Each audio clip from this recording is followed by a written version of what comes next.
एवं आंचलिक पाणीपाग विज्ञान केन्द्र पक्षर पाणीपाग जनित एक विशेष सूचना सामना आसी। तेज बर्तमान जहाँ सूचना मिली आज विभिन्न जिला को प्रबल वर्षा नहीं अलर्ट जारी कर आंचलिक पाणीपाग विज्ञान केन्द्र। तेज आज ओडिशा विभिन्न जिला वर्षा जारी रही।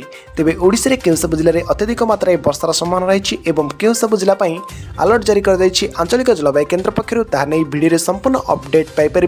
पूर्व वीडियो को लाइक करूँ, चैनल को सब्सक्राइब कर पाखर बेल आइकन को दबाई ऑल नोटिफिकेशन उपरे ऑन कर रखु, जहाँफल लेटेस्ट पाणीपागर सठिक सूचना सर्वप्रथम आम चैनल आप पाइपर। तेज लेट नक चलते खबर उपरे नजर पकाइबा।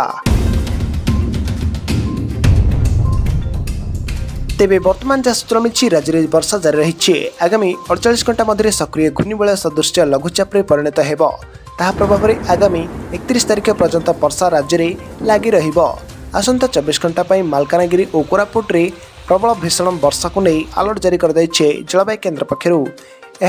गणेश पूजा वर्षा हेब बोली पाणीपाग विभाग पक्षर आकलन कर पाणीपाग केन्द्र पक्षर कहुई नवरंगपुर, रायगड़ा, कलाहांडी, गजपति जिले में प्रबल अति प्रबल मात्रा वर्षा हो पारे बोली ऑरेंज वार्निंग जारी कर बाकी समस्त जिले में प्रबल वर्षा नहेले अल्परू मध्यम धरण वर्षार संभावना रही।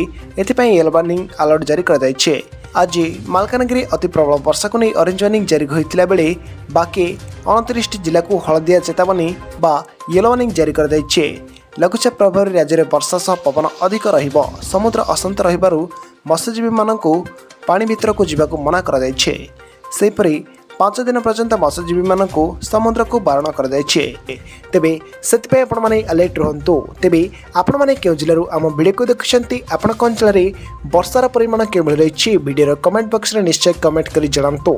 तेबे यह आज मुख्य खबर। जदि वीडियोटी आपण मानकु भल लागि थाए ताले वीडियो को लाइक करंतु, सांगसाथी मानक सहित वीडियो को अधिक मात्रा रे व्हाट्सएप जरिए शेयर करंतु। जदि हम चैनल रे आपण अछंती प्रथम थर आम चैनल रे आपण वीडियो देखुछंती ताले चैनल को सब्सक्राइब करी पाखर थिबा बेल आइकन को दबाई ऑल नोटिफिकेशन उपरे ऑन कर रखु, जहाँफल लेटेस्ट पाणीपागर सठिक सूचना सर्वप्रथम आम चैनल आप पाइपर। ब्यूरो रिपोर्ट स्वागत ओडिशा।